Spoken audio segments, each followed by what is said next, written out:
Des pas dans le désert. Des pas qui ont changé le monde. Il y a 2000 ans, un prédicateur juif ambulant apparaissait en Palestine. Il prêchait le renouveau et l'amour. Il serait exécuté, mais son message survivrait.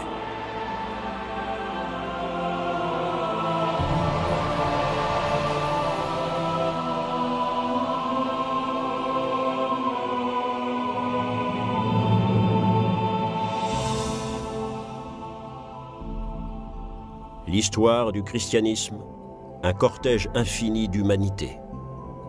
Une route qui serpente à travers les siècles, pleine d'erreurs et de confusion, pleine de dévotion et de passion. Une route faite non de dates historiques, mais du vécu d'individus. Une histoire de souffrance, mais aussi une histoire de joie. Une laborieuse recherche de la vérité qui dure depuis plus de 2000 ans.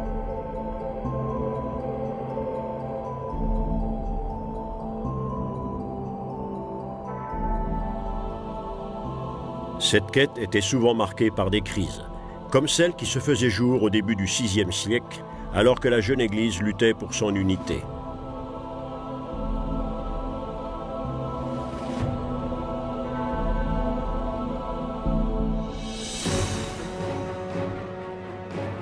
Rome était défendue par un mur d'enceinte long de 20 km, d'une hauteur de 8 mètres et de 4 mètres d'épaisseur. Mais au 5e siècle, cet imposant rempart n'allait pas résister à l'attaque des envahisseurs. Rome, autrefois capitale du plus puissant empire de l'Antiquité, éveillait la soif de nombreux conquérants. En l'an 410, les Visigoths, venus des territoires germaniques, assiégeaient la ville. Le siège était bref et les barbares pénétraient dans Rome, faisant des milliers de morts. 50 ans plus tard, les Vandales allaient leur succéder.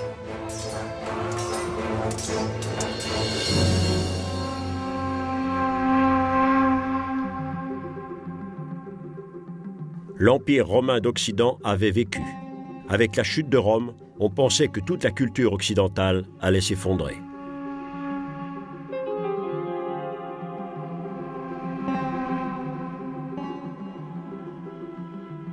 L'ère des migrations atteignait sa première apogée. Comment un empire aussi puissant avait-il pu en arriver là ?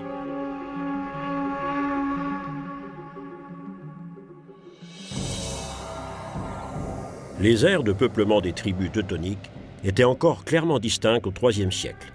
À l'est, les Goths occupaient le bassin du Dniepr et de la mer Noire.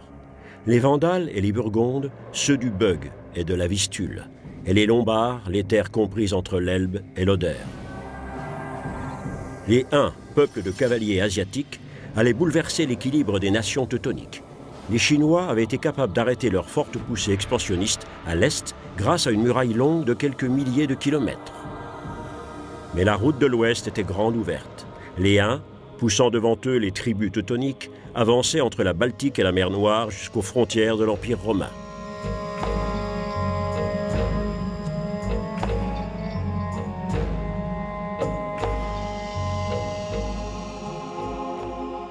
Comme les Romains, les Goths et les Vandales étaient à cette époque déjà convertis au christianisme, mais avec une grande différence. Les peuples teutoniques ne croyaient pas à la divinité du Christ. Ils honoraient le Christ comme un être humain, semblable à Dieu, mais non égal à lui. Jésus-Christ n'était pour eux qu'un être humain.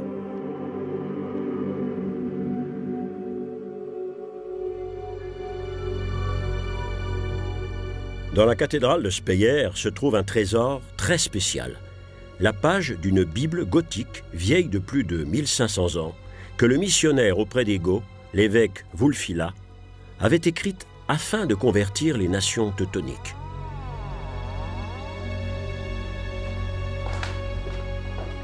Ce document unique, qui comporte la fin de l'évangile de Marc en langue gothique, est conservé derrière des portes d'acier.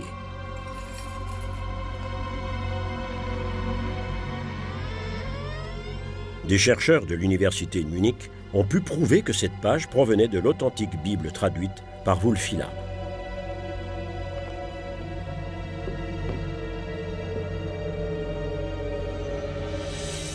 Ce livre avait en son temps une signification géopolitique. Il représentait le lien d'unification des Goths. Et il leur communiquait l'idée que le Christ était un homme et non un Dieu. Une croyance qui transparaissait nettement dans la traduction de la Bible par Wulfila, croyance qui serait bientôt le sujet de batailles sanglantes avec l'Église catholique.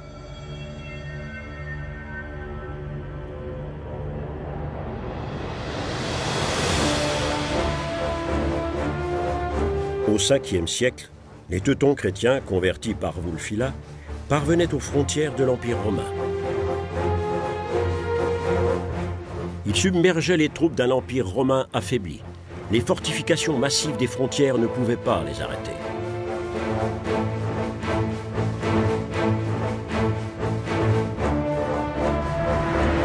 Les Romains n'avaient d'autre choix que de négocier avec les envahisseurs. Ils accordaient aux Teutons des territoires où s'établir en contrepartie de leur alliance pour défendre les frontières de l'Empire. Les commandants teutons et des chefs tribaux devenaient des officiers romains.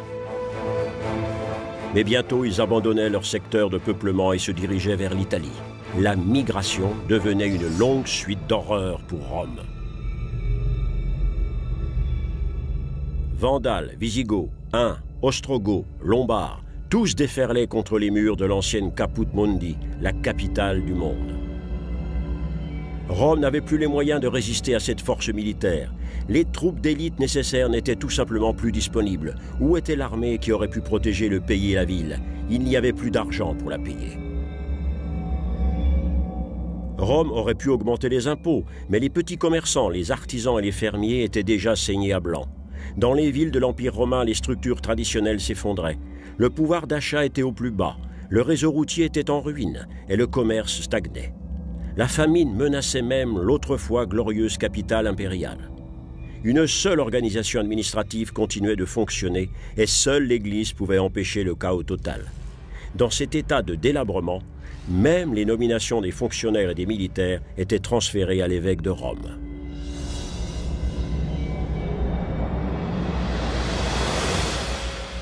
En 415, une rencontre mémorable avait lieu à Mantoue. Le pape Léon Ier rencontrait l'homme le plus craint de son temps, Attila, roi des Huns. La teneur de leur pourparlers ne nous est pas parvenue. Quoi qu'il en soit, le pape réussissait à empêcher Attila d'assaillir Rome.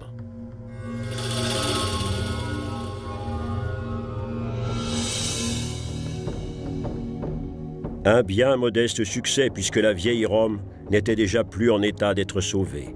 Les commandants teutoniques en avaient déjà pris possession. Pour préserver la foi chrétienne, le pape était dans l'obligation de s'entendre avec eux. Une entente pleine de dangers. La nouvelle et florissante capitale de l'Empire romain avait été transférée à l'Est. Depuis Constantin, c'est dans sa nouvelle ville de Constantinople, aujourd'hui Istanbul, que résidaient les empereurs romains d'Orient. Ils y maintenaient leur puissance d'une main de fer.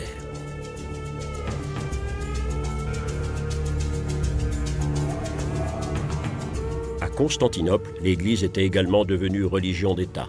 Elle restait cependant au service de la politique des empereurs romains d'Orient. Ces derniers célébraient leur puissance dans de magnifiques structures comme Sainte-Sophie et maintenaient l'Église et l'État dans les mains d'un même pouvoir, le leur.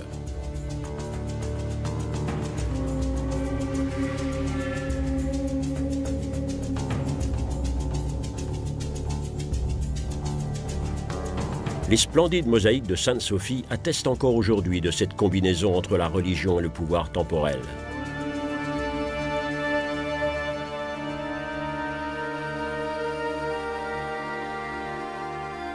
Le Christ règne sur le monde. Mais à côté de lui, l'empereur prend toutes les décisions, qu'elles soient temporelles ou ecclésiastiques. L'empereur était le dirigeant tout-puissant de l'Empire et de l'Église.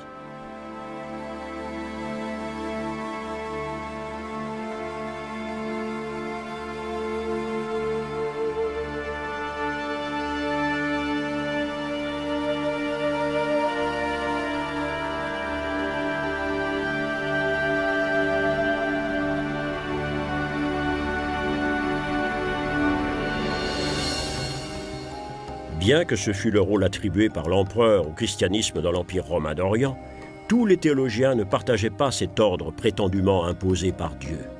Le patriarche Chrysostome de Constantinople regrettait les injustices sociales de ce système de domination qui enrichissait les riches et appauvrissait les pauvres.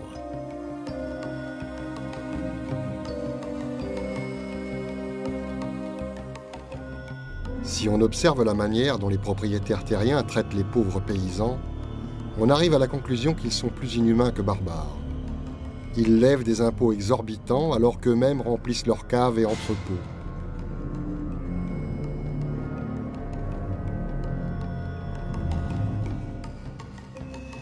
Mais une autre question, théologique celle-là, enflammait encore plus les esprits de l'époque. Comment le Christ pouvait-il être à la fois divin et humain, tel que le Nouveau Testament le décrivait? Comment ces deux qualités pouvaient-elles cohabiter? Pour élucider cette contradiction, l'empereur convoquait un concile à Chalcédoine, ville qui se trouve sur le territoire turc contemporain. Des centaines d'évêques s'y réunissaient donc en 451. Et ils décidaient de la double nature, divine et humaine, du Christ. Cette vue étant également partagée par l'archevêque de Rome et par l'empereur de Constantinople, les deux centres de pouvoir pourraient-ils s'entendre?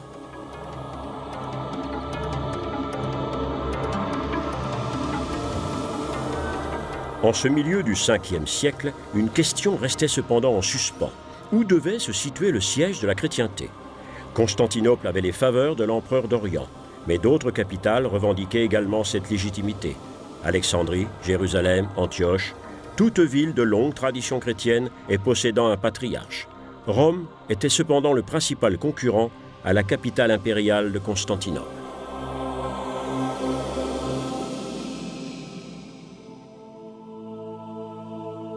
L'évêque de Rome, Léon Ier, fondait sa revendication de chef suprême de l'Église en référence à l'apôtre Pierre. Il n'était pas seulement le fondateur de la congrégation romaine, mais aussi le chef suprême de l'Église désigné par Jésus lui-même dans le Nouveau Testament. « Tu es Pierre, et sur cette pierre, je bâtirai mon Église. » Un argument de poids, reconnu dans tout le monde chrétien, et que l'évêque de Rome utilisait dans ses lettres pour se démarquer de la politique de l'empereur d'Orient.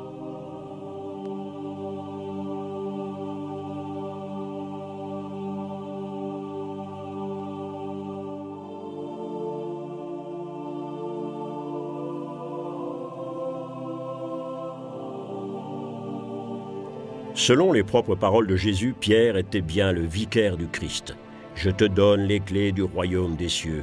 Ce que tu engageras sur la terre ne pourra être délié dans le ciel. » Et pour l'évêque de Rome, son successeur, la phrase « Je te donne les clés du royaume des cieux » établissait définitivement le siège de la papauté.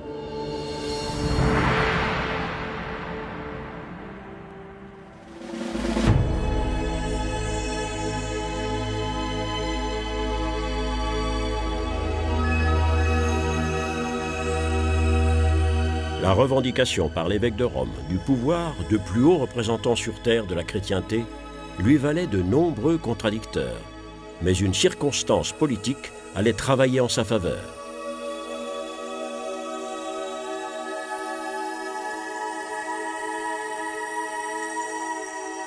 Le roi ostrogoth Théodoric régnait dans la ville italienne de Ravenne depuis la fin du 5e siècle.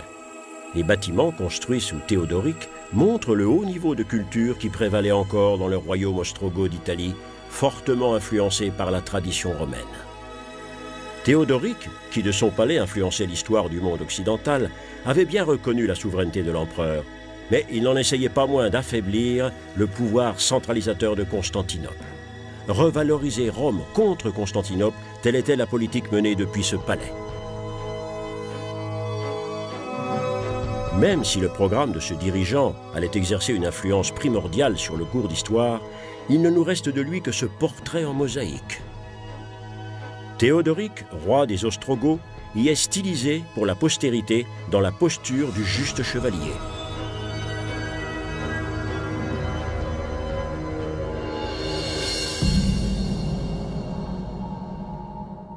Cette alliance fortifiait la confiance de l'évêque de Rome pour contrer l'influence de l'empereur romain d'Orient.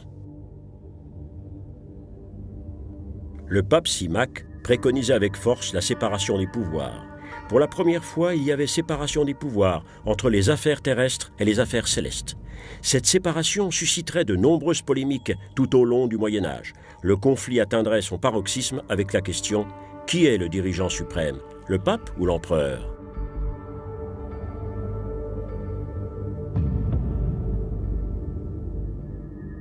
N'était-ce pas le pape qui donnait l'onction divine à l'empereur ? Même le plus haut dirigeant avait besoin du pape pour être baptisé, et du pape encore pour la rémission de ses péchés.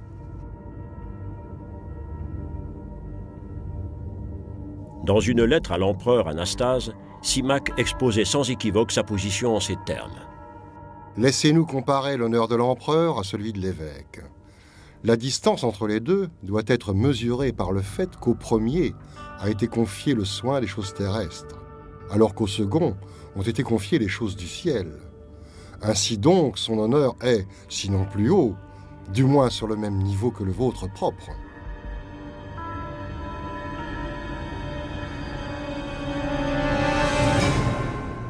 Privilegia. Ce terme faisait une entrée fracassante dans le monde et serait source de furieuses polémiques pendant des siècles.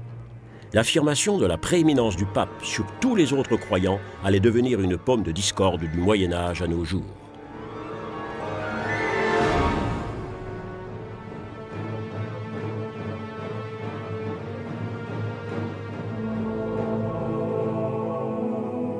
Une autre polémique allait approfondir le fossé entre les chrétiens d'Occident et ceux de l'Empire romain d'Orient, la représentation iconographique. Les croyants sacrifiaient de plus en plus au culte des saints, utilisant encens et bougies devant des images richement décorées. L'empereur, pour sa part, n'autorisait aucune autre adoration que celle d'une simple croix de bois. Il est écrit « Vous ne vous prosternerez pas devant les images ». Mais les croyants étaient incapables d'exprimer leur ferveur religieuse sans ces images, et l'évêque de Rome ne le voulait pas non plus. Le pape Grégoire II proclamait « Les images sont instructives ».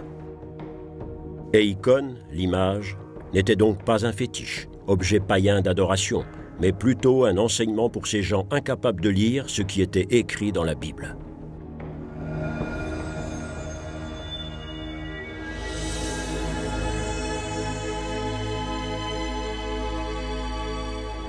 Biblia Pauperum, la Bible du peuple, était une illustration des récits bibliques pour illettrés, ce qui était le cas de la majorité de la population au Moyen-Âge.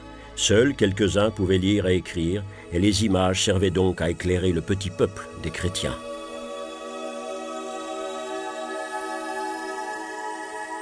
Elles donnaient une expression graphique aux souffrances de Jésus.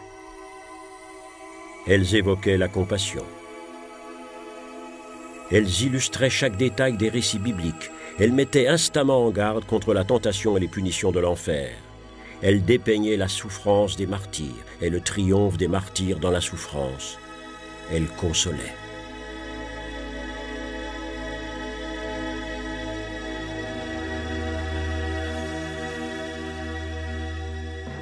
Les mots devenaient images. La puissante imagination des artistes donnait une profonde émotion aux sentences bibliques.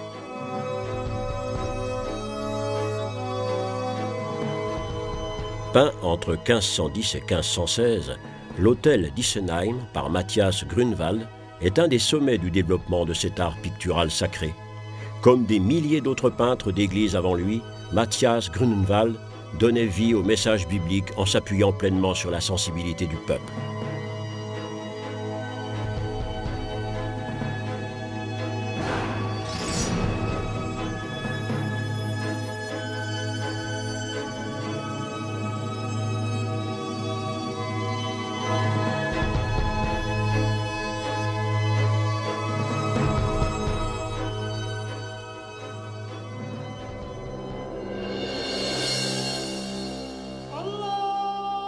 Au 7e siècle, le lieu de naissance historique de la chrétienté, Jérusalem, était soudainement menacé. Des hordes de cavaliers arabes arrivaient porteurs d'une nouvelle religion, l'islam.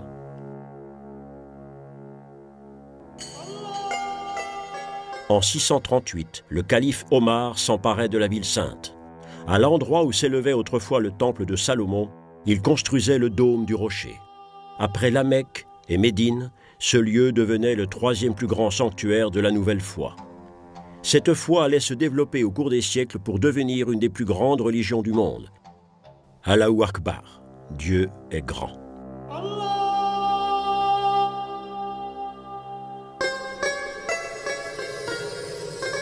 Un livre rassemblait toutes les règles de la foi révélées, selon la tradition, par Dieu lui-même, au prophète Mahomet, sur le mont Hira.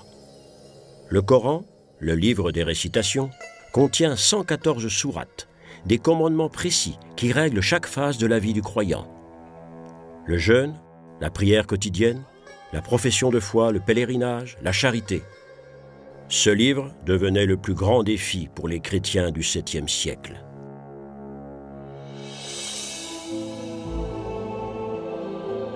La nouvelle religion se propageait rapidement. L'islam entrait en compétition avec le christianisme, bien que les deux religions aient de nombreux éléments communs. Jésus est aussi révéré par les musulmans, non pas comme le Fils de Dieu, mais plutôt comme un prophète, un annonciateur de Mahomet. Mais selon Mahomet, l'Église chrétienne et ses dignitaires ont dévoyé la religion d'Abraham. La révélation originale de Dieu a été détournée par les Juifs et les chrétiens. Jusqu'à aujourd'hui, il y a toujours eu de profonds désaccords entre le christianisme et l'islam. Et pourtant, les deux religions sont enracinées dans une même tradition. Comme les chrétiens et les juifs, les musulmans prient le même Dieu unique. Mais au cours de l'histoire, chrétiens et musulmans allaient oublier leurs racines communes. D'innombrables guerres de religion allaient envenimer leur antagonisme. Au 7e siècle, un conflit sanglant commençait, marqué par l'intolérance dans le rapport entre les deux grandes religions.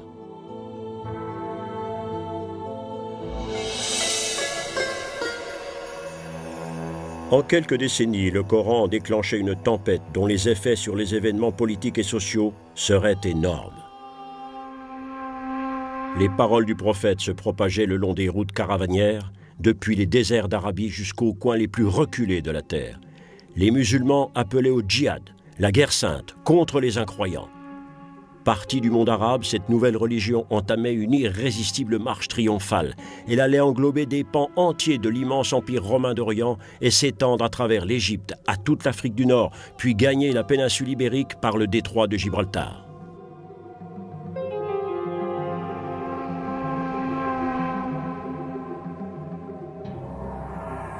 J'ai conquis une ville magnifique. Il suffit pour cela de mentionner que j'y ai trouvé 4000 villas, 40 000 juifs disposés à payer l'impôt, mais aussi 400 lieux de distraction dignes d'un roi. En faisant route vers l'ouest, les Arabes s'emparaient de la ville égyptienne d'Alexandrie. Pour la première fois, des hordes de cavaliers bédouins se trouvaient face à une vieille civilisation fortement développée. Ils s'en appropriaient les bienfaits avec enthousiasme. Bientôt, il régnait sur d'immenses territoires autour de la Méditerranée. Des musulmans tels les Nasrides, qui occupaient une partie de la péninsule ibérique, ont laissé leur image à la postérité sur les peintures murales de l'Alhambra.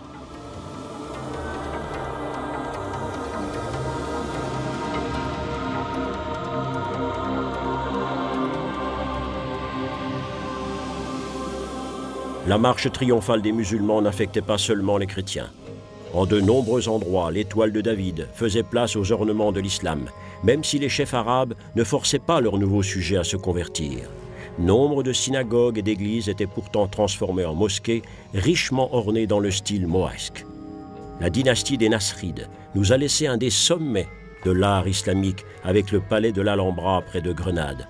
Encore aujourd'hui, ce chef-d'œuvre, produit de 700 ans de culture arabo-islamique, reste le témoin d'une culture puissante et raffinée.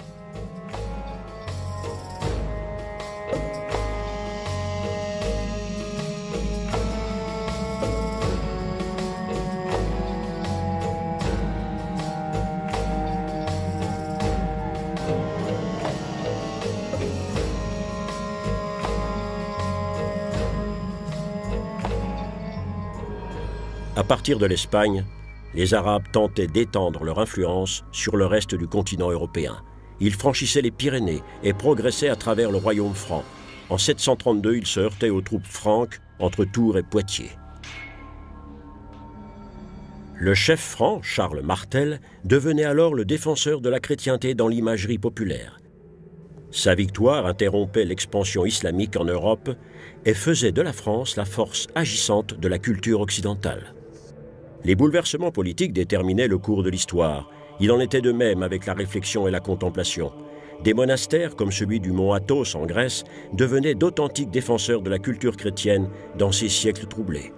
Les moines démontraient au monde ce que signifiait vivre une vie chrétienne. Ils préservaient la connaissance de la tradition et maintenaient envers et contre tout l'idéal chrétien d'être des successeurs de Christ, l'esprit de sacrifice tendu vers l'espérance céleste.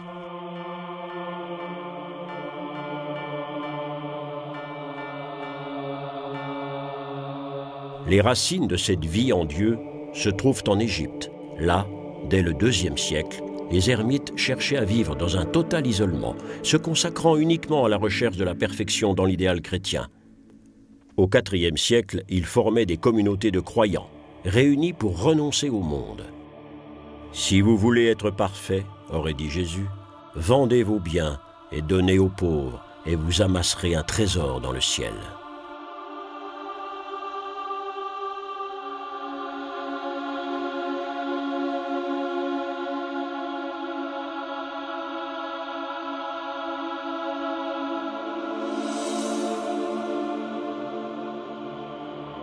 Au milieu du VIe siècle, au monastère de Monte Cassino en Italie, le moine Benoît de Nursia écrivait la règle qui apporterait l'ordre dans les différents styles de vie des communautés monastiques. Le Regula Benedicti ordonnait en détail la vie du moine. Le cœur de la règle bénédictine tient en deux mots, ora et labora, prière et travail. En plus de la retraite spirituelle, elle exige aussi la pratique de travaux tels que l'agriculture, la construction, l'artisanat. De cette manière, les monastères établissaient leur autonomie et devenaient totalement indépendants du monde extérieur. Mais il existait d'autres versions de la vie monastique. Loin des bénédictins de Monte Cassino et des tempêtes politiques qui secouaient l'Europe, une tradition particulière se développait en Irlande, à la limite occidentale du monde connu à cette époque.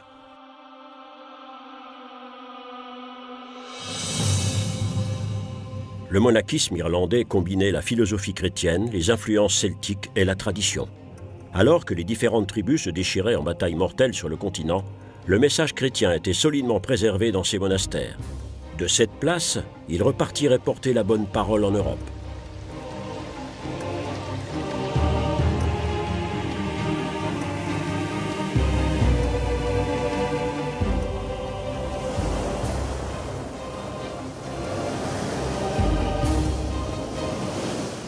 Les moines celtes d'Irlande ne se renfermaient pas dans un lieu spécifique comme Benoît de Nursia l'exigeait de ses frères moines dans la lointaine Italie.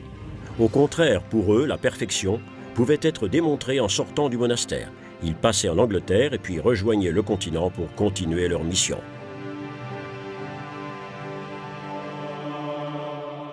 Dans leur bagage, ils emportaient le livre de pénitence, des règles précises décrivant leurs devoirs et prières dans les moindres détails. Un descriptif de tous les péchés imaginables, accompagné d'une sorte de système tarifaire décrivant quelle pénitence délierait le pécheur de son péché. Tel était le compagnon des moines dans leur quête errante du Christ. Fermez la porte et élevez votre esprit au-dessus de tout. Vérifiez alors l'air que vous respirez. Explorez votre moi intérieur avec votre esprit et trouvez où se trouve votre cœur et où s'abritent tous les pouvoirs de l'âme. Lorsque votre esprit aura trouvé la place de votre cœur, il comprendra ce qu'il n'a jamais éprouvé auparavant. Il se verra entièrement plongé dans la lumière.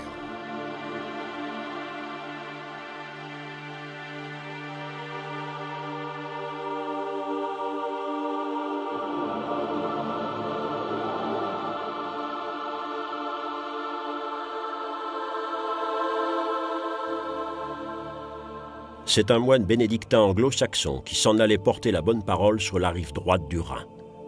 En l'an 718, le pape Grégoire II lui donnait le nom de Saint Boniface et lui confiait officiellement la mission de convertir les Teutons.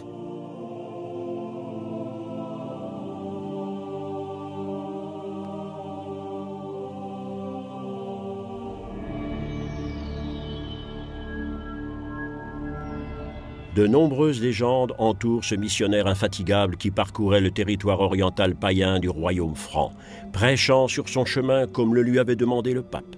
Homme de conviction, il était aussi impitoyable envers ses adversaires, conformément à l'esprit de son temps. Boniface allait rester dans l'histoire comme l'apôtre de l'Allemagne et comme un saint homme. Homme d'action, il convertissait sans relâche et s'attaquait sans intransigeance aux vieux dieux germaniques. On dit qu'il ne faisait qu'une bouchée de certains rites païens, comme le raconte son biographe Willibald. Il se mit à abattre un chêne massif que les païens appelaient le chêne de Jupiter. Voyant cela, les païens se mirent à le maudire comme un ennemi des dieux. Mais à peine avait-il entamé l'arbre que celui-ci s'abattait violemment par terre. Alors les païens se sont convertis à Dieu et ont cru en lui.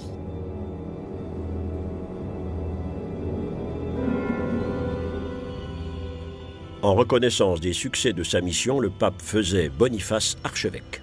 Son ambition allait cependant lui coûter la vie. En 754, des frisons furieux battaient à mort le trop passionné missionnaire.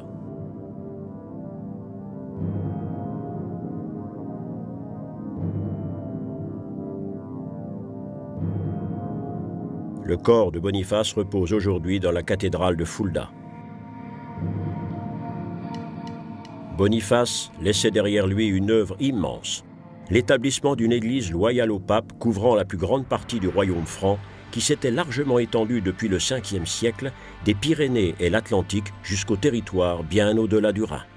Un royaume capable de faire face à l'invasion de l'islam, mais dont l'unité ecclésiastique était toujours sévèrement menacée sous Charles Martel.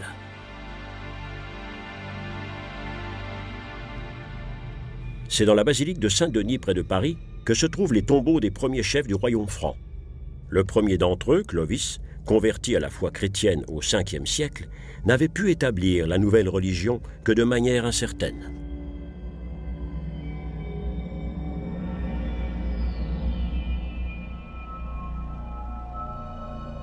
Mais au milieu du 8e siècle, les relations entre l'Église de Rome et le royaume des Francs atteignaient une nouvelle dimension. 3 ans avant sa mort, Boniface couronnait le chef franc Pépin le Bref, quelque temps seulement avant que le pape ne se place sous la protection du nouveau roi franc. La stratégie politique était claire. On attendait de Pépin qu'il protège Rome des ambitions des Lombards.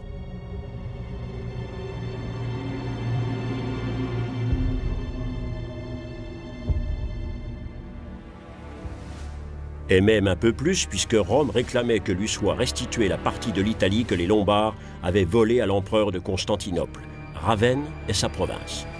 Pépin le Bref, roi des Francs, triomphait dans son rôle de protecteur de la papauté.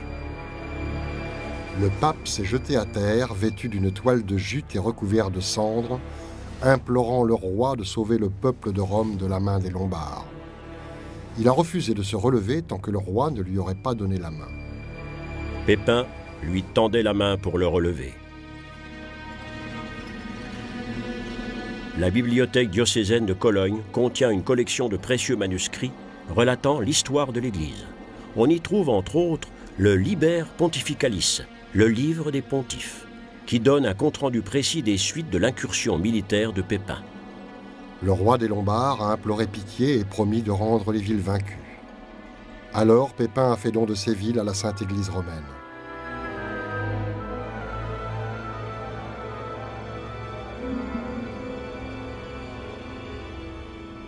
C'était en l'an 756. La donation de Pépin formait la pierre angulaire de l'État ecclésiastique sur lequel le Vatican fonde aujourd'hui ses revendications temporelles. Pour la première fois, une puissance extérieure à l'Italie venait en aide à la papauté. Pour la première fois, la papauté transformait sa puissance spirituelle en propriété foncière. Pour assurer ses possessions, l'Église faisait alors état d'un acte daté du IVe siècle et signé de l'empereur Constantin, certifiant qu'il transférait des provinces, des forteresses et des villes à l'évêque de Rome. C'était bien la preuve qui manquait pour assurer la papauté de son pouvoir sur l'Occident. Mais au XVIe siècle, le savant Lorenzo Valla démontrait que cette donation était une contrefaçon éhontée.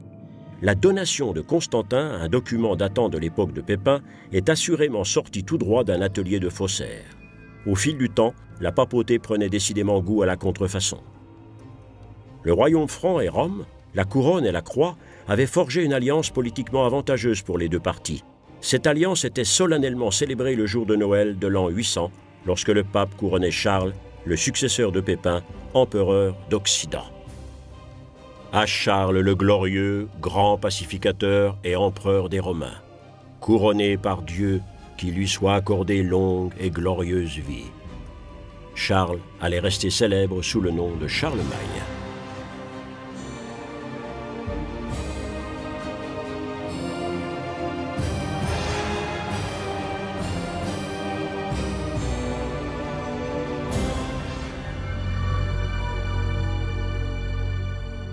Les intérêts du royaume et de l'Église se rejoignaient sur un point en particulier, la mission chrétienne. Ce que Boniface avait commencé dans la ferveur religieuse, l'empereur Charlemagne allait le continuer par la force militaire et avec la brutalité inhérente à l'époque. Près de la ville de Verdun, le protecteur du christianisme faisait décapiter 4500 païens saxons. Une force de dissuasion sans scrupule. Les évêques protestaient, refusant de voir leur mission effectuée dans le sang. Mais le chef temporel avait non seulement un œil sur l'âme immortelle de ses adversaires, il voulait aussi s'approprier leur trésor. Charlemagne ne pillait pas que les Saxons et les Lombards. Les Avars allaient subir le même sort. On dit que 15 chariots attelés de 4 bœufs chacun furent nécessaires pour rapporter or, argent et bijoux.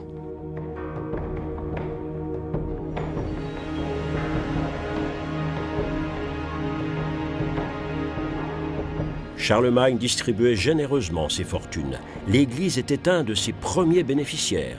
Il finançait la construction de plus de 1000 monastères et de plus de 300 églises.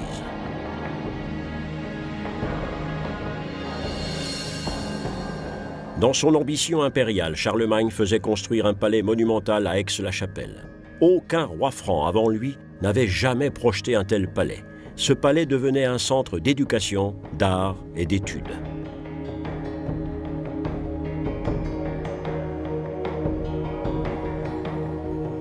Des savants, des poètes et des artistes se retrouvaient en ce lieu.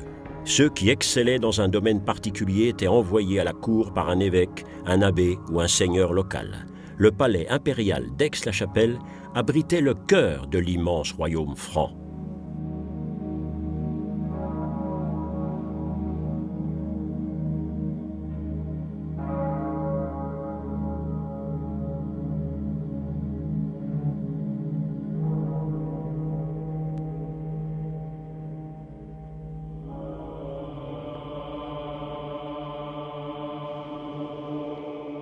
Les plus beaux manuscrits médiévaux nous viennent de cette période. Dans le hall des scribes de la chapelle impériale, de magnifiques Bibles étaient recopiées par milliers.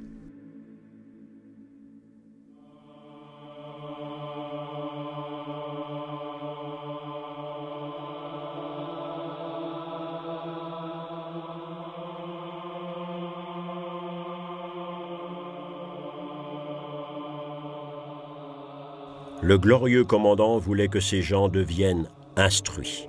Charlemagne faisait construire des écoles et créait une véritable industrie du livre. Dans les monastères étaient installées des salles destinées à la recopie des textes. Une quinzaine de scribes travaillaient sur un texte simple, y compris des enfants. Chacun d'eux écrivait 3 pages par jour en moyenne. C'est ainsi que plus de 50 000 livres furent recopiés dans les monastères sous le règne de Charlemagne.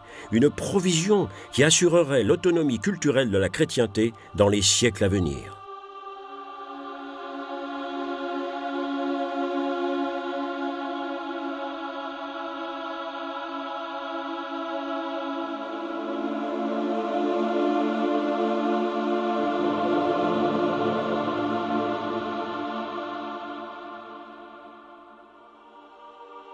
La communauté monastique était devenue le soutien du pouvoir carolingien. Grâce au travail dans les scriptoria, le message chrétien était présent dans tout le royaume. Le christianisme était devenu une force d'unité dans le royaume, promouvant la stabilité. Et encore aujourd'hui, ces glorieux manuscrits attestent de la gloire de l'ère carolingienne.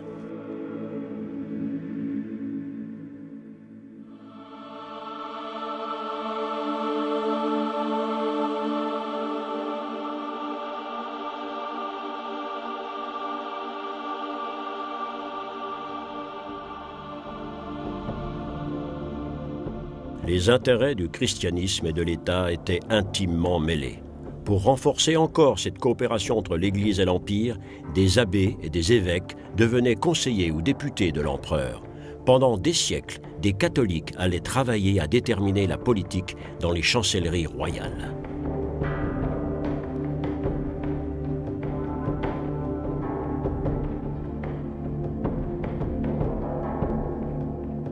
Le bras de l'Église s'étendait avec le pouvoir de l'empereur. Les insignes impériaux reflétaient la conscience de l'époque. On y trouvait entremêlés des armoiries de l'État et le message chrétien, la couronne et la croix dans toute leur gloire.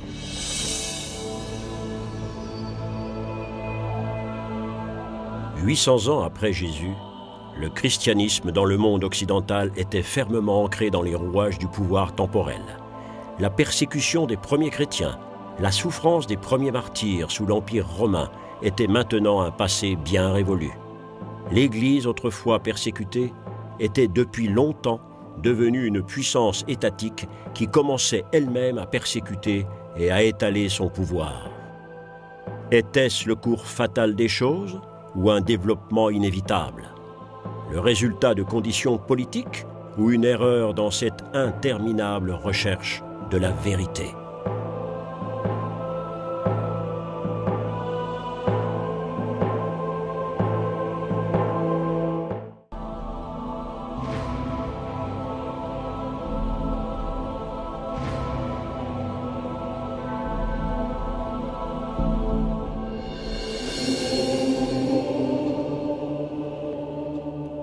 Le monde du Moyen-Âge est resté dans les livres d'histoire comme une période d'obscurantisme. Une période pendant laquelle la haute culture de l'Antiquité était oubliée, pendant laquelle le pape et l'empereur se faisaient la guerre, pendant laquelle les croisades s'achevaient par des échecs sanglants et au cours de laquelle les papes s'excommuniaient l'un l'autre.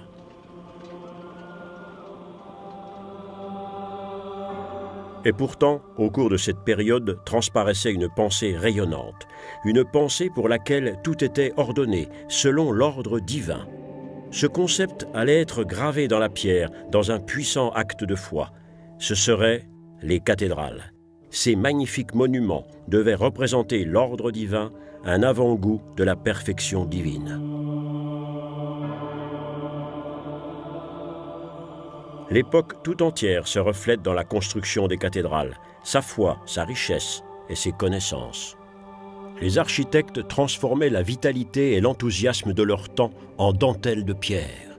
Le compas était l'emblème du métier et du savoir de ces brillants esprits. Hugues Libergier était l'un d'entre eux. Sa pierre tombale dans la cathédrale de Reims atteste de la reconnaissance de ses qualités par ses contemporains. Au cours des siècles précédents, les architectes restaient anonymes, inconnus.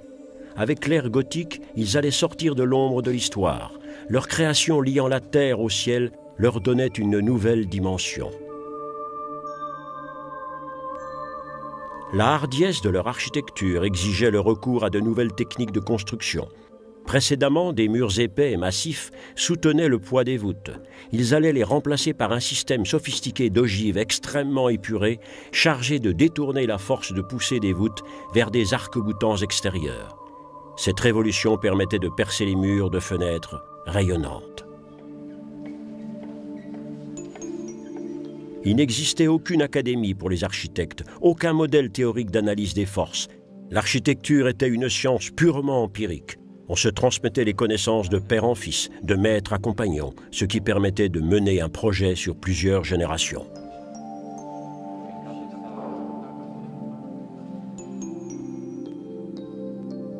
Leur conception était tellement ambitieuse que les cathédrales gothiques sont des chantiers éternels.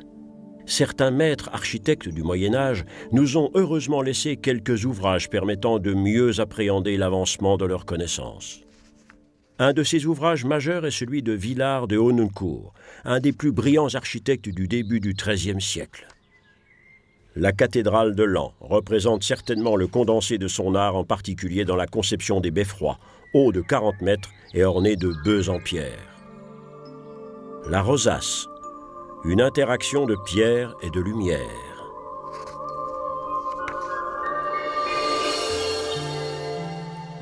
Cette légèreté de la pierre n'était possible que grâce au talent et au travail des artisans.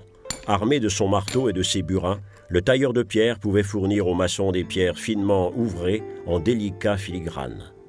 Les maîtres verriers coupaient et peignaient les éléments des vitraux. Des compagnons venaient de l'Europe entière travailler sur les chantiers, architectes flamands, tailleurs de pierre lombards, souffleurs de verre du sud de l'Allemagne, charpentiers bourguignons. Ces chantiers attiraient les talents de toute la chrétienté occidentale.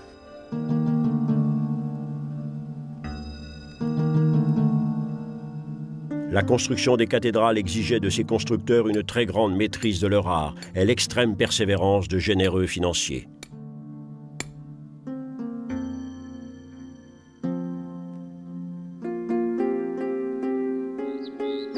Ce qui veut dire que tout le monde n'était pas favorable à ces gigantesques projets.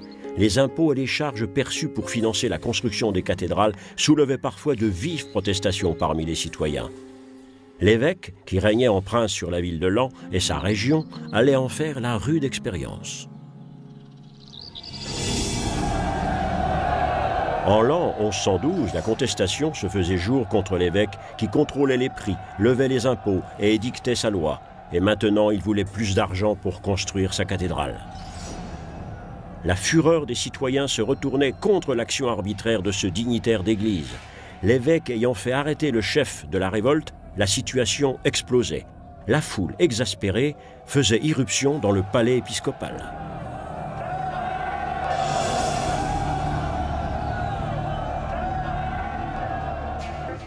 La magnificence de la cathédrale était devenue une pomme de discorde, le déclencheur d'une révolte sociale.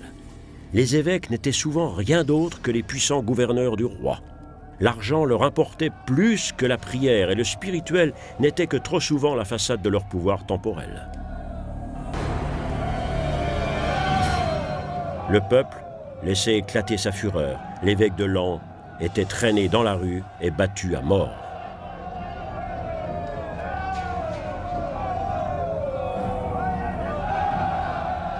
Il était la victime expiatoire de ses propres intrigues. Aux yeux de nombre de ses contemporains, l'Église s'était fort éloignée de son idéal d'origine. Elle avait depuis longtemps fait cause commune avec les pouvoirs temporels en échange des trésors terrestres. Les monstrueuses sommes d'argent nécessaires à la construction des cathédrales contrastaient grandement avec l'idéal biblique. L'Église était devenue une puissance économique. Mais ce comportement n'était que l'un des aspects de son action. L'idéal chrétien d'humilité et de pauvreté s'épanouissait en d'autres lieux.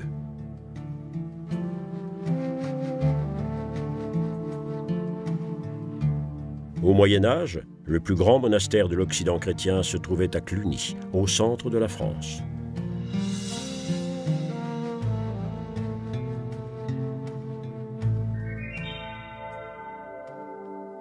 Selon les textes, ces bâtiments allaient pendant certaines périodes abriter jusqu'à 17 000 personnes.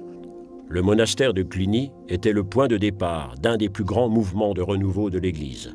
Ce mouvement, construit autour de la règle monastique édictée par Benoît de Nursia, environ 5 siècles auparavant, prônait le strict respect de l'idéal de pauvreté et de piété.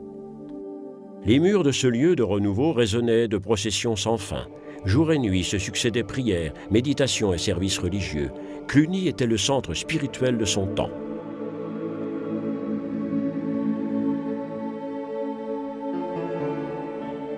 La réforme clunisienne de l'Église allait partiellement abattre les structures de pouvoir temporel fermement établies de l'Occident chrétien. Ce mouvement répondait à la demande d'une grande partie des chrétiens de refuser la mainmise du pouvoir politique sur l'Église. L'Église devait se libérer de la toute-puissance des empereurs et des rois, le bras du pouvoir séculier ayant par trop pénétré les structures ecclésiastiques. À son apogée, ce mouvement allait compter plus de 1000 monastères.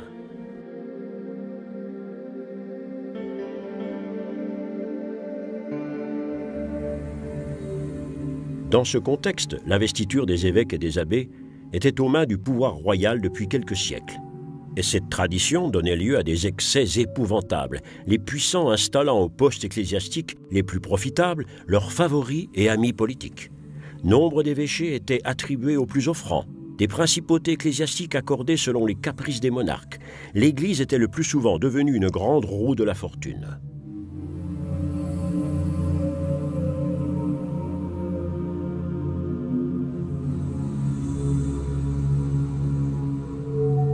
Le problème de l'influence résultant de la réunion dans une même main du pouvoir spirituel et de l'argent n'était pas nouveau.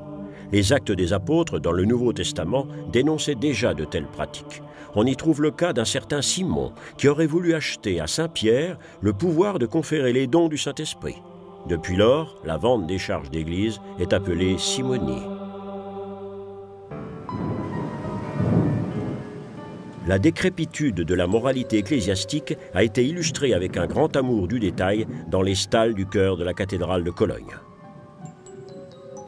Ces caricatures du XIIIe siècle dénoncent les orgies dans les cloîtres, les liaisons amoureuses entre nonnes et moines, les fêtes lubriques mêlant ostentation, musique et danse. Ces figures reflètent de manière sarcastique les comportements de l'époque. Le comportement simoniaque, le commerce des charges ecclésiastiques, était dangereux pour la crédibilité de l'Église. Était-ce donc le devoir des évêques de s'occuper des questions temporelles? Qui était détenteur de l'autorité suprême sur la terre, le pape ou l'empereur? Cette controverse allait agiter tout le Moyen-Âge. Des milliers de documents précieux sont entreposés dans la bibliothèque Vaticane à Rome. Dans ces archives se trouve la bulle papale de mars 1075, grâce à laquelle Grégoire VII cherchait à mettre un terme à cette vieille querelle.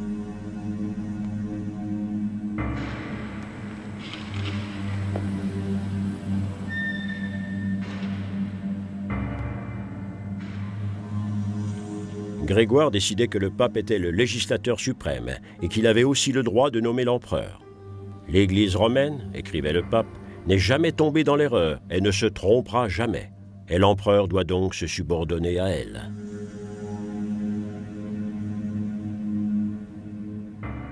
Pour l'empereur allemand, Henri IV, ce papier était une véritable provocation. Il rejetait sans compromis les demandes de Grégoire. De plus, il exigeait l'abdication du pape.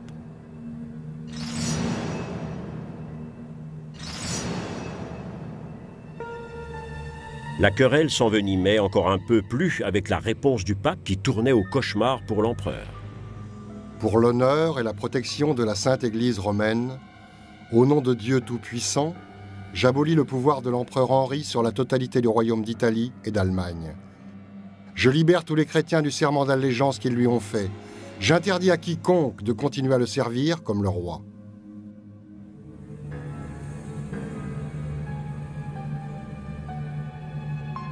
Une situation pour le moins inconfortable pour l'empereur, qui se voyait privé par le pape de sa couronne et de tous ses privilèges. Le royal personnage allait-il devoir revêtir les vêtements du pénitent? Qui servirait un roi que le pape avait maudit? Soudainement, le roi devait faire face à une solide opposition dans son propre pays.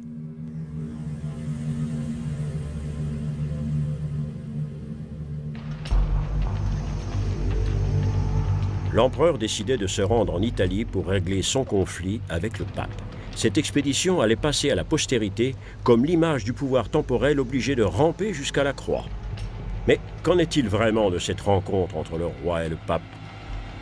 Henri a été très honorablement accueilli par ses partisans en Italie et une grande armée s'est rassemblée autour de lui. Tous voulaient déposer ce pape au nid. En apprenant l'arrivée de l'empereur en Italie, le pape s'est retiré au château de Canossa.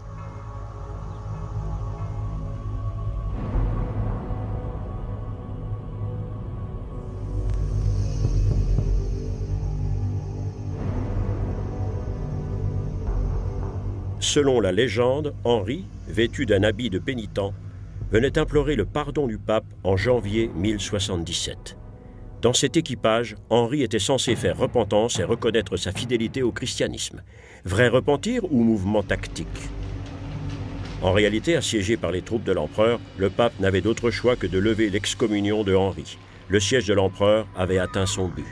Le pape, cependant, mettait à profit l'impression laissée par cet événement pour en donner sa propre version. Le roi est arrivé avec une petite suite. Il est resté aux portes du château dans un état pitoyable, nu-pieds et dans des vêtements misérables, nous priant en larmes de lui accorder l'absolution. Avec la marche à Canossa, jamais la papauté n'avait été aussi loin dans l'affirmation de sa prééminence sur le pouvoir politique.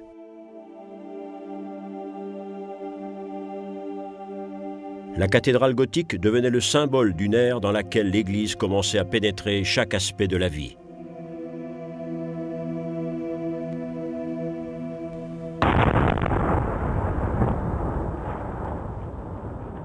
Aujourd'hui, dans les carrières de pierre de Pontoise, les explosifs et les machines font, en une journée, le travail exécuté alors par des centaines d'ouvriers.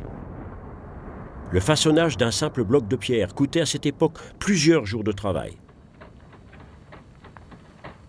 L'apôtre Pierre avait déjà fait la comparaison entre la construction d'un bâtiment et celle de la communauté chrétienne. « Soyez comme une pierre vivante de l'édifice du Père ».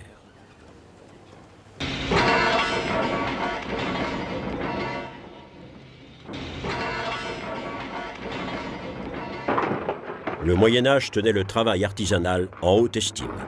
Construire était à l'image de l'ordre divin, un effort commun, une glorification, une prière commune. Cet ordre divin était aussi source de signification pour toutes les choses temporelles. Juste salaire pour la besogne et le sacrifice, position de l'individu dans la structure sociale, la justification de l'existence de l'individu dans le tout. Tout être et toute chose occupait une position prédestinée, projetée et ordonnée par la raison, comme le cosmos dans son entier.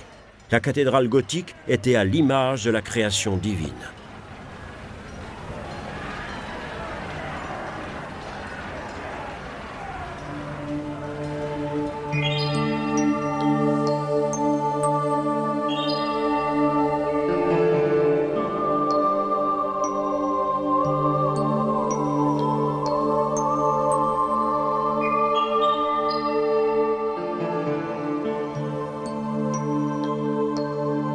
Tout dans la cathédrale était conçu pour rappeler le divin paradis.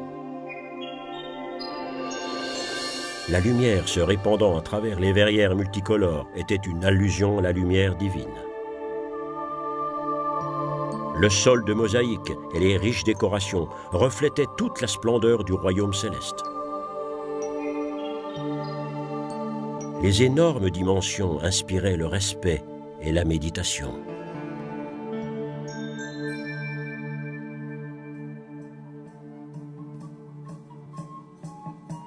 La ferveur religieuse stimulait les créateurs de ces constructions. Les conceptions devenaient de plus en plus audacieuses. Plus de 100 cathédrales étaient mises en chantier entre le XIIe et le XIIIe siècle. Et il n'était pas rare que ces hardies conceptions s'effondrent au beau milieu de leur construction. Ce serait le cas du chœur et de la tour de la cathédrale de Beauvais, prévue pour être la plus haute cathédrale de toute la chrétienté. Aujourd'hui, seul le chœur reconstruit de la cathédrale est préservé. Mais il nous donne une idée de l'ambition illimitée de ses constructeurs. La finesse des piliers, la hauteur de la voûte, la transparence des murs percés de vitraux à des centaines d'endroits. La cathédrale de Beauvais est tout à la fois un chef-d'œuvre et le symbole d'un échec.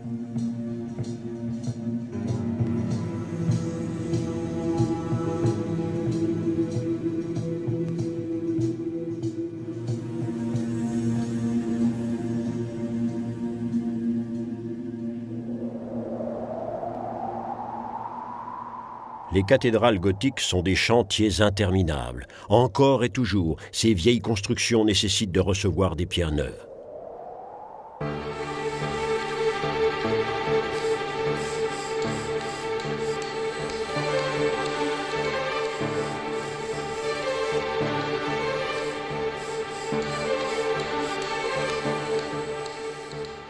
Des remplages érodés doivent être échangés, des blocs de façade remplacés. Les cathédrales médiévales sont à la charge du présent.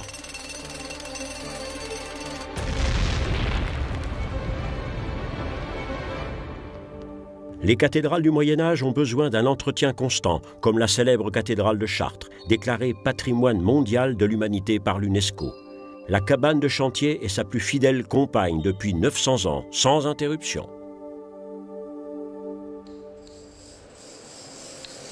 Les gens qui travaillent ici suivent une longue lignée de prédécesseurs. Des centaines de maçons, tailleurs de pierre ont fait ce même travail et des centaines continueront à le faire après eux. Ils sont les héritiers d'une idée éternelle.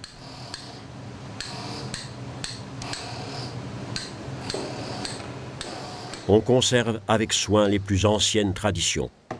De même que le maître verrier du XIIe siècle assemblait les plus minuscules pièces de verre pour former ces gigantesques vitraux, de même en est-il aujourd'hui de son successeur.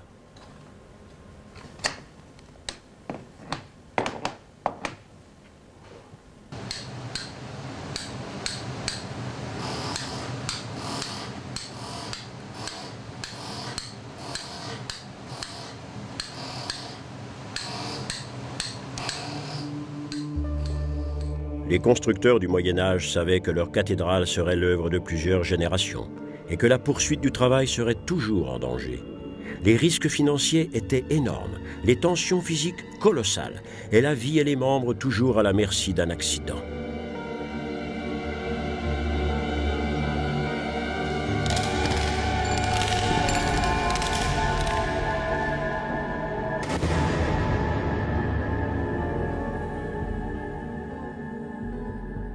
C'était la volonté de Dieu que je survive à ma chute, mais j'ai dû arrêter tout travail afin de me rétablir. La construction va devoir être interrompue quelque temps. La cabane de chantier fermée, la puissante entreprise était condamnée à l'arrêt. La cathédrale était le plus grand défi du Moyen-Âge.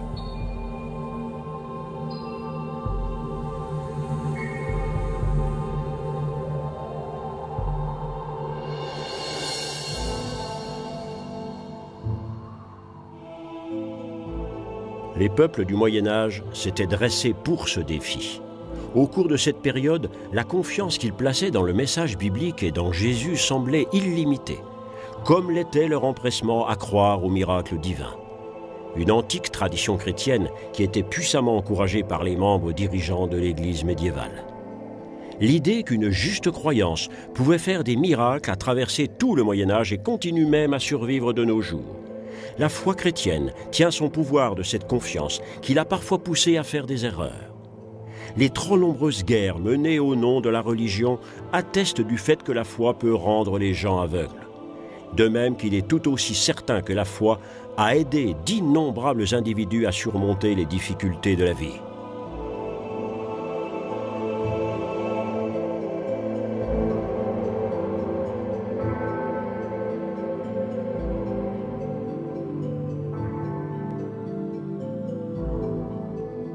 Au Moyen-Âge, la foi grandissait certes à l'ombre des cathédrales, mais elle s'épanouissait aussi sur les routes des grands pèlerinages. La tradition dit que le pèlerinage est une prière que l'on dit avec ses pieds. Il arrivait à l'époque que le voyage devienne un but en soi. Comme le disait le guide médiéval du pèlerin, « Si tu vas à Jérusalem, porte un branchage comme signe de reconnaissance. Mais si tu vas à Saint-Jacques-de-Compostelle, munis-toi d'un coquillage. » Au tournant du premier millénaire, des individus partaient sur les chemins, pendant des mois ou même pendant des années, pour la plus grande gloire de la religion. Mais au cours du haut Moyen-Âge, ces croyants isolés s'étaient mués en multitudes qui sillonnaient toute l'Europe pour remercier un saint par ferveur religieuse ou plus simplement pour fuir des conditions de vie désespérées. 3 lieux principaux attiraient les fidèles comme des aimants. Jérusalem et le Saint-Sépulcre.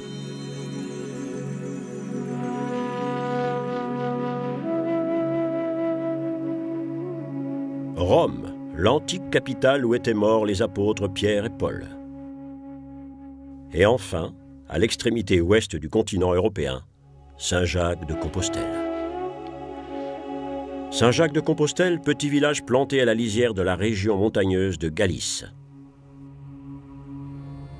Selon la légende, l'apôtre en Espagne, Jacques l'Aîné, fut solennellement enterré ici par ses disciples.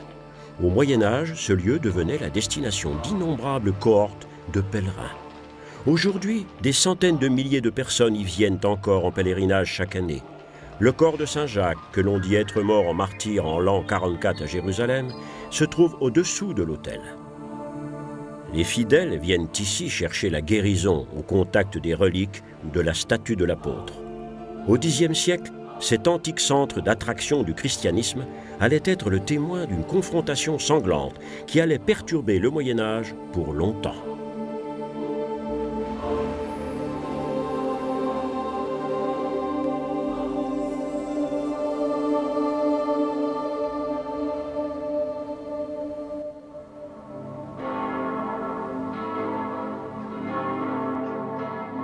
l'an 997, les cloches de Santiago se mettaient à sonner à toute volée pour avertir d'une attaque des troupes musulmanes. Mais il était trop tard. Les soldats du calife avaient déjà pénétré dans la ville.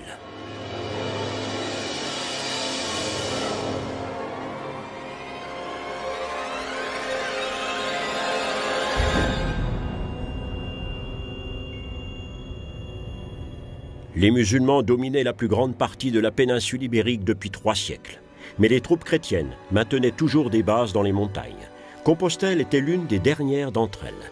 Les Arabes chassaient les chrétiens de leurs campements. Les forces du calife détruisaient leurs quartiers. Maintenant, la bannière islamique, ornée du croissant de lune, flottait sur cet antique site chrétien, comme il le faisait déjà à Jérusalem et le ferait plus tard à Constantinople. En signe de triomphe, les troupes musulmanes volaient les cloches de la cathédrale. Des prisonniers de guerre chrétiens traînaient ce lourd butin jusqu'à Cordoue, capitale du royaume du calife, à 1000 km plus au sud. Là, les cloches étaient utilisées comme lampes à pétrole pour illuminer la grande mosquée. 2 siècles plus tard, après que les chrétiens eurent reconquis Cordoue, des prisonniers de guerre musulmans allaient rapporter les cloches volées à Compostelle.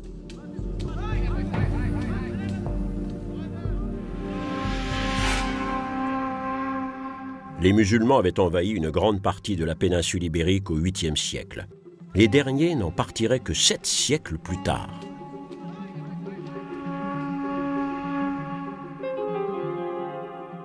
Les cavaliers arabes, ayant apporté l'islam en Espagne, ils construisaient une grande mosquée à Cordoue, devenue leur capitale. Les traditions chrétiennes et arabes allaient se côtoyer et inévitablement se mélanger. Les Arabes étaient à l'origine de nouvelles impulsions culturelles et l'Espagne devenait très vite un centre de connaissances.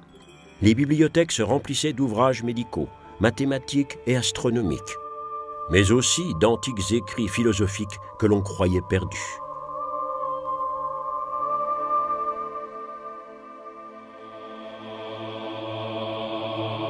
Les écrits étaient traduits en utilisant un processus un peu spécial de traduction simultanée.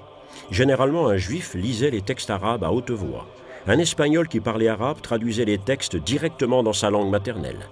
Un savant latiniste ayant lui-même connaissance de la langue espagnole le traduisait simultanément en latin à l'intention d'un scribe qui le transcrivait au fur et à mesure. Un parfait exemple de collaboration culturelle.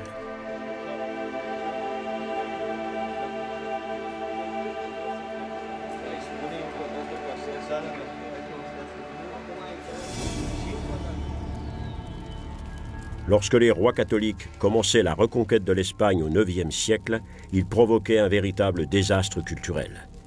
Les bibliothèques étaient brûlées. Des documents uniques et des trésors inestimables de connaissances disparaissaient.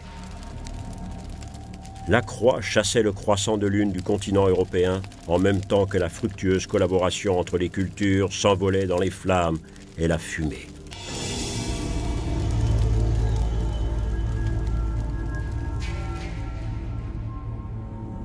Le conflit avec l'islam allait dominer tout le cours du monde médiéval. Cordoue n'était pas la seule place qui allait rester aux mains des musulmans pendant 500 ans. C'était également le cas du plus saint de tous les sites chrétiens, le Saint-Sépulcre à Jérusalem.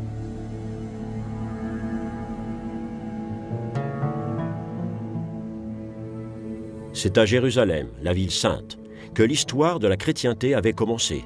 C'est là que Jésus est mort pour délivrer son message d'essence divine. Mais depuis le 7e siècle, les mosquées dominaient la silhouette de la ville. L'appel du muezzin avait remplacé la prière chrétienne.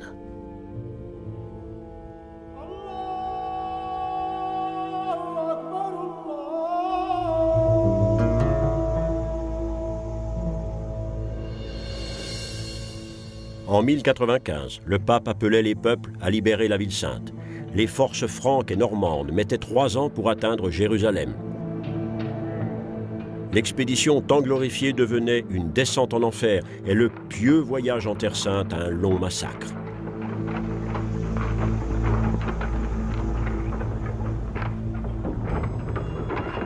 Le siège de la ville par les forces chrétiennes durait 6 semaines. Dans la nuit du 14 juillet 1099, Jérusalem tombait finalement aux mains des croisés. Un témoin oculaire nous a laissé son témoignage sur cet énorme carnage. Peu après notre intrusion, tous les défenseurs se sont enfuis des murs vers la ville et nos gens les ont poursuivis, les chassant devant eux, les tuant et les taillant en pièces avec leurs épées jusqu'au temple de Salomon. Le massacre était tel que nos gens pataugeaient dans le sang jusqu'aux chevilles. Suite à quoi, les croisés ont envahi la ville, pillant toutes les maisons qui débordaient de richesses. Le jour suivant, nos gens sont montés sur le toit du temple, ont attaqué les Sarrasins, hommes et femmes, ont tiré leurs épées et les ont décapités. La ville entière était remplie de cadavres.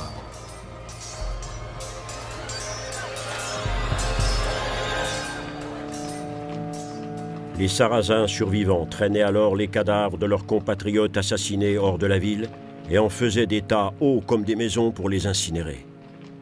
Quelles étaient les raisons d'un tel carnage? Pourquoi le pape avait-il lancé au monde cette idée de croisade?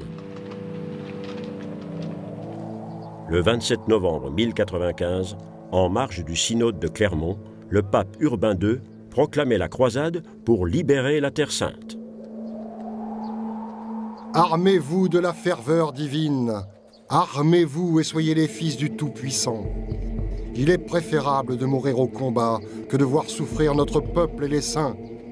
Et si un homme doit tomber, il peut être sûr qu'on lui accordera le pardon de ses péchés et le fruit de la vie éternelle. Le pape promettait aussi une récompense terrestre. La population avait en grande partie manqué les fruits du développement économique de l'époque, et beaucoup espéraient bien faire fortune lors de ce pèlerinage armé à Jérusalem.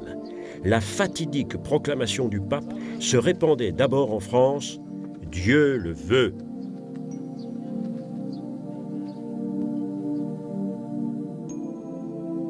La propagande prenait alors le relais en propageant d'horribles histoires sur la Jérusalem islamique. Ils circoncisent tous les chrétiens et versent le sang de la circoncision sur l'autel et dans les fonts baptismaux. Ils s'amusent à éventrer leurs ennemis. Ces rapports démagogiques n'avaient absolument rien à voir avec la réalité des événements en Jérusalem. À la fin du premier millénaire, comme c'est toujours le cas aujourd'hui, la Palestine se trouvait au confluent des trois religions monothéistes, l'islam, le judaïsme et le christianisme.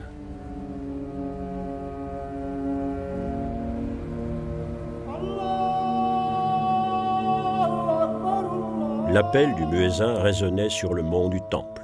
« Allahu Akbar !» Dieu est grand. Cet appel ne troublait aucunement ni les marchands juifs, ni les processions de chrétiens qui déambulaient dans les rues. Il existait aussi nombre de minorités religieuses, de croyants venus du monde entier vers ce chaudron religieux qu'était Jérusalem. La conquête arabe de Jérusalem au 7e siècle n'avait eu aucune conséquence significative pour les gens professant une autre foi. Ils n'avaient pas été chassés, n'avaient pas été obligés de se convertir à l'islam. Ils devaient acquitter des impôts spécifiques aux juifs et aux chrétiens, mais les musulmans ne les empêchaient pas de pratiquer leur religion. La tolérance régnait sur la Jérusalem arabe.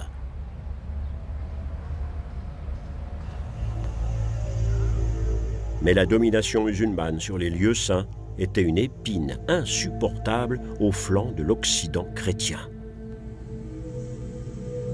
Les chrétiens d'Occident allaient être pratiquement intoxiqués par l'idée des croisades. Avant même que les troupes de la première croisade ne fussent arrivées à Jérusalem, on préparait déjà la deuxième. Elle resterait dans l'histoire comme la croisade des pauvres. Plus tard, même des enfants allaient être recrutés pour ce terrible voyage. L'euphorie religieuse était à son comble. Ce fol enthousiasme aboutissait souvent au pire des chaos. En arrivant à Cologne, la croisade des pauvres avait épuisé toutes ses provisions. Comme cela avait été le cas à Trèves et à Mayence, on réclamait aux Juifs de la ville de financer les rations. Comme ils étaient peu enclins à obéir, ils étaient sommairement lynchés. Seuls quelques-uns réchappaient de cette chasse aux sorcières à la chrétienne en se cachant dans leurs maisons. Pendant des siècles, les Juifs avaient vécu en paix au cœur de l'Empire romain chrétien. Il y avait des quartiers juifs, des rues juives, des cimetières juifs. Les Juifs étaient la seule minorité tolérée dans le monde chrétien. Ils bénéficiaient même de la protection personnelle de l'empereur. Mais ce qui était garanti sur papier allait se révéler de bien peu de valeur en face d'une telle situation. Quand tout va mal, les Juifs deviennent les boucs émissaires. Dans les villes sur le Rhin, des milliers d'entre eux étaient abattus. Les évêques auraient pu les protéger, mais devant ces foules haineuses et fanatiques, ils les abandonnaient à leur sort. Les pogroms juifs devenaient une des conséquences des croisades.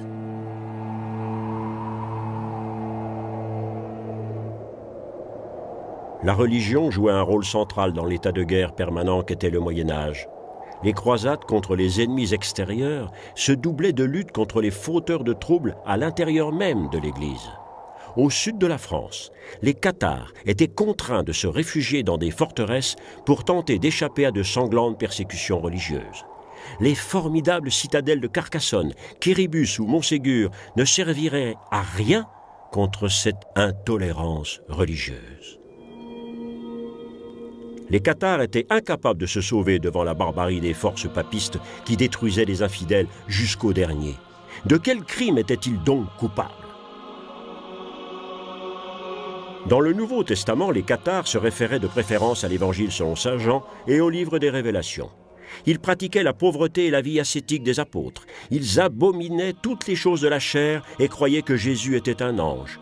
Les cathares, les purs, voulaient être une église des pauvres. Leur vie quotidienne était marquée par des travaux d'artisanat.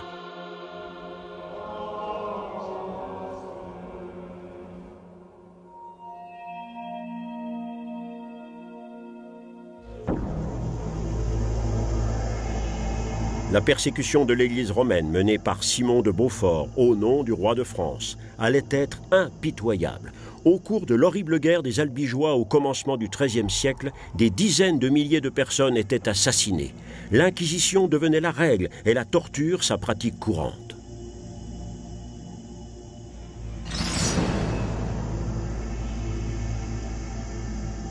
Des interrogatoires inhumains avaient lieu dans cette tour de la forteresse de Carcassonne. Les inquisiteurs forçaient les confessions et les aveux du catharisme valaient condamnation à être brûlés vifs. Les victimes étaient enchaînées pendant des jours dans des conditions épouvantables jusqu'à l'agonie pour qu'à la fin, elles révèlent les noms de leurs congénères. Toutes ces atrocités étaient bien sûr commises au nom de la croix.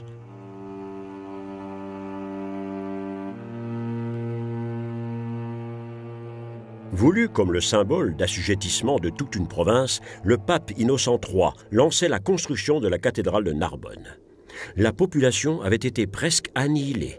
Il faudrait des siècles pour que la culture occitane française se remette. Les châteaux cathares étaient rasés les uns après les autres. Montségur, dernier bastion du soulèvement, était détruit en 1244. La puissante Église romaine avait préservé son unité grâce à l'efficace collaboration du pouvoir temporel. En Orient, l'Église romaine semblait également avoir triomphé. Les croisés avaient été capables d'installer des principautés chrétiennes à Antioche, Tripoli et la Jérusalem islamique étaient transformées en royaumes chrétiens. Mais ce succès allait être de courte durée. La résistance arabe s'était organisée et les succès militaires au quotidien ne pouvaient pas se perpétuer très longtemps aussi loin de ses bases occidentales. L'année qui voyait la défaite définitive des Cathares était également celle qui voyait le triomphe des armées musulmanes. 150 ans après la conquête chrétienne, ils reprenaient Jérusalem.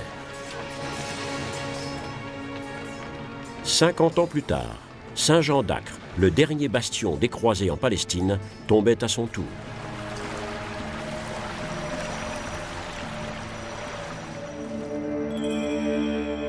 Le rêve d'un retour de la Terre Sainte sous autorité de l'Église valait-il tous ces morts et ces sacrifices? Ce rêve n'était-il pas, après tout, que l'expression d'une folie religieuse qui avait dominé toute la période du Moyen-Âge? Aujourd'hui, les silhouettes des cathédrales se dressent fièrement au-dessus des villes de l'Europe catholique. Elles sont les impressionnants symboles de la force artistique de la foi et de l'outrecuidante influence de l'Église. Mais elles sont aussi un signe d'avertissement envers une foi si présomptueuse qu'elle désirait atteindre le ciel.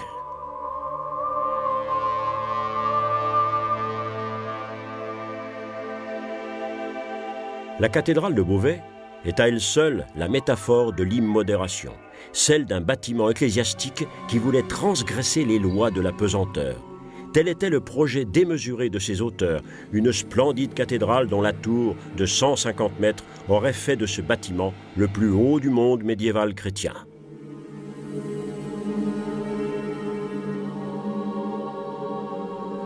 Mais ce que l'architecte avait calculé et que des centaines d'ouvriers avaient érigé ne devait durer que quelques semaines. Construite pour l'éternité, cette cathédrale devenait le symbole de la précarité terrestre.